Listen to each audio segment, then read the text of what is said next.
नमस्कार दोस्तों, मैं हूँ AK मौर्य और आप देख रहे हैं GCA ऑनलाइन ट्यूटर्स।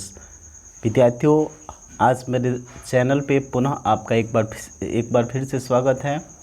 और कुछ दिन पहले वीडियो नहीं बन रहा था, लेकिन आज से फिर कंटिन्यू वीडियो आएगा।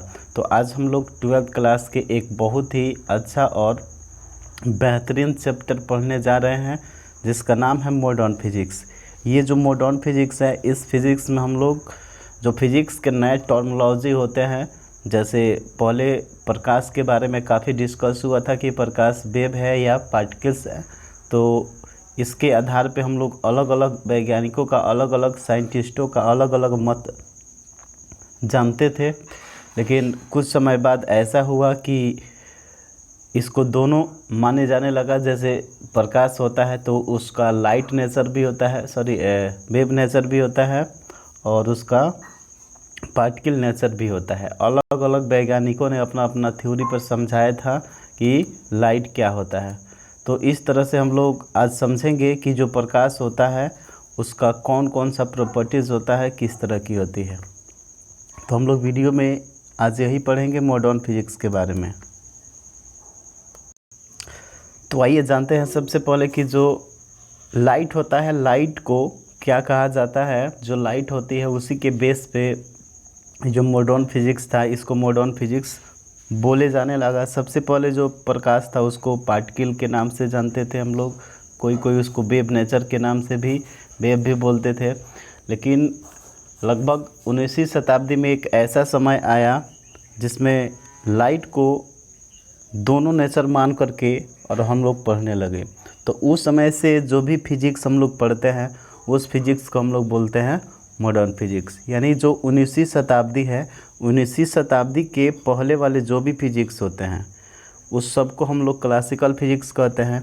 लेकिन उसके बाद वाले जो भी फिजिक्स होते हैं उसको हम लोग मॉडर्न फिजिक्स के नाम से जानते हैं। तो इस मॉडर्न फिजिक्स में 12th क्लास में 5 चैप्टर हैं जिसको हम लोग को पढ़ना है कि वो जो मॉडर्न फिजिक्स है उसमें कौन कौन से चैप्टर है। सबसे पहले आज हम लोग इसका डिफिनीसन देखेंगे।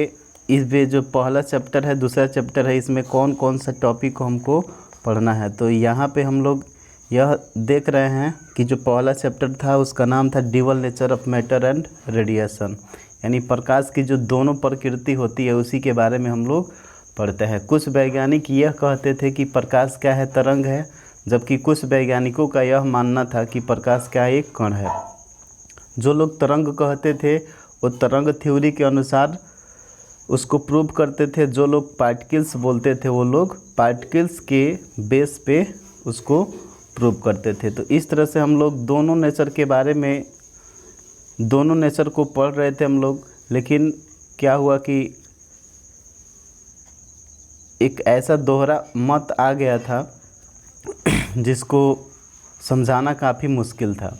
और उस समय जब आइंस्टीन आए तो उन्होंने समझा दिया कि जो प्रकाश होता है वो उसका ड्यूअल नेचर होता है, मतलब उसका तरंग भी होता है और कण भी होता है। तो उस आधार पे हम लोग उसको पढ़ने लगे। तो इसमें सबसे पहले हम लोग जो टॉपिक पढ़ेंगे फोटो इलेक्ट्रिक इफेक्ट है और dual nature of matter and radiation.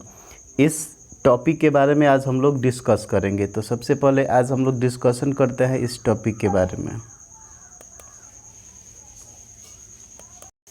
तो आज का हमारा टॉपिक है, सबसे पहले हम लोग फोटॉन्स के बारे में जानेंगे, उसके बाद से फोटो इलेक्ट्रिक इफेक्ट के बारे में जानेंगे, उसके बाद से experimental setup of study of photo electric effect के बारे में जानेंगे, उसके बाद से effect intensity frequency potential on the photo electric current. Next, graphical representation of various of potential photo electric current. Next, on law of photoelectric effect and Einstein photoelectric equation, verification of law of photoelectric effect based on the Einstein photoelectric equation. Next is application of photoelectric effect, and 10 number is matter wave and de Broglie wavelength, और next है deviation and Germer experiment. तो इस टॉपिकों के बारे में आज हम लोग को डिस्कस करना है। तो सबसे पहले हम लोग जान जाते हैं कि फोटॉन्स क्या है। Student, first of all, we know that photons is the light particles which is propagate in the form of energy, bundle of energy। जो फोटॉन्स होते हैं, एक हम लोग बोल सकते हैं कि लाइट्स का पार्टिकल होता है जो कि हमेशा प्रोपगेट करता है बंडल ऑफ एनर्जी के रूप में। यानी जो भी एनर्जी होती है, लाइट्स की जो भी एनर्जी होती है, उसकी जो एनर्जी का पार्टिकल्स होते हैं, जो कण होते हैं, उसी कण को हम लोग बोलते हैं फोटॉन्स। तो जो फोटॉन्स होती है, फोटॉन्स की एनर्जी क्या होती है? अगर कोई लाइट पार्टिकल्स एक जगह से दूसरी जगह प्रोपगेट करता है तो उसके अंदर जो पार्टिकल्स होते हैं, जो कण होते हैं, उस कण को हम लोग बोलते हैं फोटॉन्स। और ये जो फोटॉन्स होता है इसकी संख्या काफ़ी ज़्यादा होती है और ये हमेशा ऊर्जा के एक बंडल के रूप में, यानी एनर्जी के एक बंडल के रूप में प्रोपगेट करता है। तो इसकी जो एनर्जी होती है फोटॉन्स की, वह कितना होती है? तो हम कह सकते हैं a packet of bundle of energy. यानी एक एनर्जी का जो बंडल होता है उसको हम लोग क्या बोलते हैं? फोटॉन्स बोलते हैं। यानी जो लाइट्स पार्टिकल्स होते हैं उसी को फोटॉन्स बोलते हैं। और वो जो फोटॉन्स होते हैं वह एक एनर्जी के बंडल के रूप में चलते हैं, जिसको हम लोग फोटॉन्स कहते हैं। इस फोटॉन्स की जो एनर्जी होती है वो कितना होती है? E बराबर S इंटू न्यू। न्यू मतलब होता है यहाँ पे फ्रीक्वेंसी और S को हम लोग बोलते हैं प्लैंक कांस्टेंट। तो जो यहाँ पे न्यू है इसको हम लोग C बाई लैम्डा भी लिख सकते हैं, क्योंकि इसकी जो फ्रीक्वेंसी होती है, यानी जो लाइट्स का वेवलेंथ होता है लैम्डा, और उसकी जो वेलोसिटी होती है C, वेलोसिटी ऑफ लाइट, तो उसकी जो फ्रीक्वेंसी निकालते हैं तो आता है C बाई लैम्डा।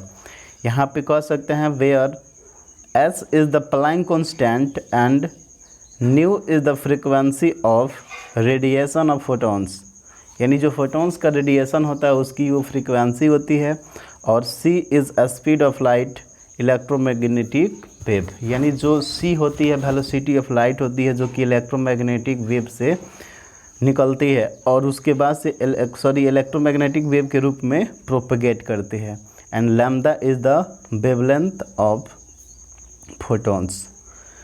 अब जो ये फोटॉन्स की एनर्जी होती है, अगर उसका वैल्यू निकालना है तो हम लोग किस में निकालेंगे? तो इसकी जो एनर्जी होती है इसका यूनिट क्या होगा? जूल होगा, या हम इसको इलेक्ट्रॉन वोल्ट में भी लिखते हैं। तो इलेक्ट्रॉन वोल्ट में बदलने के लिए क्या करेंगे? जूल से इलेक्ट्रॉन वोल्ट में बदलने के लिए इलेक्ट्रॉन का वैल्यू से क्या करते हैं? डिवाइड करते हैं। तो लिखेंगे 1.6 इंटू 10⁻⁻19 कूलम। इससे अगर डिवाइड करते हैं तो जूल से किस में बदल जाएगी? इलेक्ट्रॉन वोल्ट में। चलिए, तो यहाँ पे लिखा है प्रॉपर्टीज़ ऑफ फोटॉन्स। यानी फोटॉन्स की जो प्रॉपर्टीज़ होती है, जो गुण होता है, वह क्या क्या होता है, क्या क्या कर सकता है। सबसे पहले a photons travel at the speed of light C in vacuum. यानी जो फोटॉन्स होती है वो लाइट्स का पार्टिकल है, तो ऑब्वियसली बात है कि ये लाइट की जो फ्रीक्वेंसी होती है, लाइट की जो वेव वेलोसिटी होती है उसी को फॉलो करेगा। यानी जो उसकी लाइट की वेलोसिटी होती है उसी वेलोसिटी के साथ भी, उसी स्पीड के साथ भी फोटॉन्स का भी वेलोसिटी होता है, डेट इज़ 3 × 10⁸ मीटर पर सेकेंड। यानी जो उसकी वेलोसिटी होगी या स्पीड होगी वो होगी 3 × 10⁸ मीटर पर second. Next, it has 0 rest mass. यानी जो इसका रेस्ट मास होता है, रेस्ट का मतलब होता है स्थिर, अगर यह स्थिर होगा तो इसका मास होगा वो 0 होगा। That is photon can not exist at rest. यानी जो फोटॉन्स होती है कभी भी स्थिर नहीं होती है, जैसे कि प्रकाश है। यानी जो भी लाइट पार्टिकल्स होगा वो कभी भी स्थिर नहीं रहती है, कभी भी रेस्ट में नहीं रहती है। ही always and always in motion. So we can say that photons cannot exist at rest. Next, in kinetic energy of photons, यानी जो photons होती है उसकी kinetic energy कितनी होती है? तो उसकी kinetic energy होती है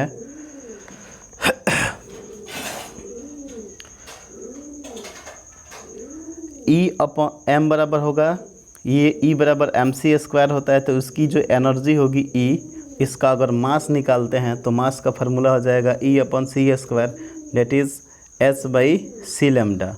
यानी इसकी जो एनर्जी निकालेंगे तो काइनेटिक एनर्जी वेलोसिटी वहाँ से मालूम चल जाएगा और मास यहाँ से मालूम चल जाएगा, तो हम लिख सकते हैं 1/2 mv²। तो यहाँ से m का वैल्यू निकाल लेंगे और वहाँ पे भी c का वैल्यू रख देंगे, तो यहाँ से हमारा क्या हो जाएगा, फोटॉन्स की काइनेटिक एनर्जी निकल जाएगी। उसके बाद है मोमेंटम ऑफ ए फोटॉन्स, यानी जो फोटॉन्स होती है उसकी मोमेंटम क्या होती है। तो जो फोटॉन्स होता है उसका मोमेंटम E/c, यानी जो एनर्जी होती है और वेलोसिटी ऑफ लाइट होती है, क्योंकि यहाँ पे जो इसका मोमेंटम आएगा उसको बोलते हैं m/v, और वहाँ पे क्या हो जाएगा c। तो यहाँ से एगो c कैंसिल हो जाएगा, c² है तो यहाँ पे m और v लिखेंगे तो यहाँ से एक v से एक v कैंसिल हो जाएगा, तो p बराबर क्या बचेगा, p बराबर बचेगा E/c। ठीक है। उसके बाद से यहाँ पे आया है photons travel in a straight line, यानी जो फोटॉन्स होती है हमेशा स्ट्रेट लाइन में ही ट्रैवल करती है, because of velocity of light. Light is always propagate in a straight line according to the Fermat principle, यानी हम कह सकते हैं कि जो लाइट्स होती है वो हमेशा ही स्ट्रेट लाइन में प्रोपोगेट करती है, हमेशा सीधी रेखा में चलती है, इसलिए जो फोटॉन्स होगा वो भी हमेशा स्ट्रेट लाइन में ही चलता है। Next, energy of A photon depends upon frequency of photons. कह रहा है कि जो एनर्जी का फोटॉन्स होता है फोटॉन्स का जो एनर्जी होता है हमेशा और हमेशा निर्भर करती है किस पे, उसकी फ्रीक्वेंसी पे, क्योंकि हम लोग लिखते हैं इस E बराबर h/ν, यानी जो न्यू होता है फ्रीक्वेंसी होती है हमेशा ही उसकी एनर्जी के डायरेक्टली प्रोपोर्शनल होता है, यानी energy is directly proportional to the frequency of photons. Then we can say that energy of photons depend upon the frequency of photons, so the energy of photons does not change when photons travel from one medium to another। बहुत ही ये important topic important properties है, क्योंकि हम लोग यहाँ से समझते हैं, क्योंकि फोटॉन्स जब एक मीडियम से दूसरे मीडियम में भी चला जाए तो उसकी एनर्जी कभी कम नहीं होती है। जैसे भी लाइट से है, लाइट एक जगह से दूसरे जगह आती है फिर भी इसकी एनर्जी कम नहीं हो पाती है। ये हम लोग पहले ही क्लास से पढ़ते आ रहे हैं कि जब प्रकाश एक माध्यम से दूसरे माध्यम में जाती है तो उसकी फ्रीक्वेंसी को छोड़ करके बाकी जितने भी प्रॉपर्टीज़ होती है वो चेंज हो जाती है, लेकिन फ्रीक्वेंसी चेंज नहीं होती है। इसका कारण यही है कि जो फोटॉन्स होते हैं उसकी जो फ्रीक्वेंसी होती है एक मीडियम से दूसरे मीडियम जाने पर चेंज नहीं होती है, मतलब जो उसका एनर्जी होती है हमेशा हमेशा सेम होता है, चाहे वह किसी भी माध्यम में ट्रैवल करे। उसके बाद है wavelength of the photons change in different media, मतलब जो भी वेवलेंथ होता है फोटॉन्स का वो अलग अलग माध्यम में अलग अलग होता है, लेकिन जो फ्रीक्वेंसी होती है वो हमेशा सेम होती है। तो wavelength depends upon the velocity of a photons या velocity of light, because when light's particle travel one medium to another, then its velocity will be changed, so its wavelength is also changed and its speed is also changed।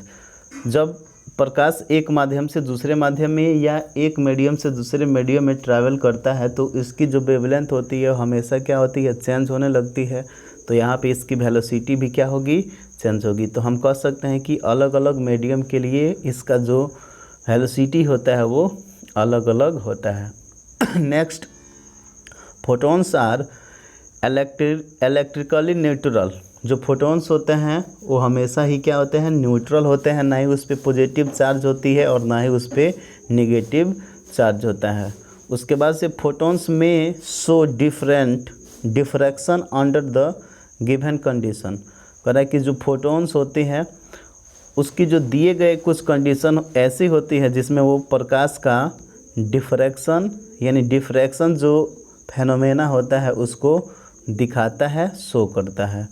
Next है 10 number, photons are not deviated by the magnetic and electric field. ये कह रहा है जो photons होती है यह किसी भी मैग्नेटिक फील्ड